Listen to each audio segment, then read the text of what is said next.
پاکستان میں undeclared martial law ہے اور اس وقت کی اسٹیبلشمنٹ جس طرح پاکستان کو چلانا چاہتی ہے ہم اس کی شدید مذمت کرتے ہیں۔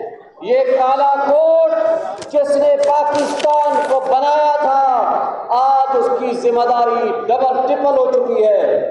26ویں آئینی ترمیم کے ذریعے عدلیہ کو اپنی باندھی بنا کے رکھ دیا گیا ہے۔ آج جمہوریت کو دفن کرنے کے بعد آئین اور قانون کی پامالی سرعام ہوتی نظر آ رہی ہے۔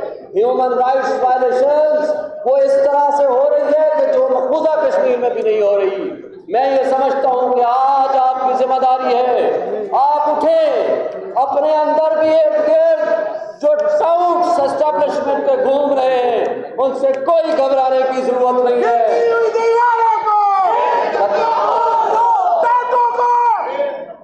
اور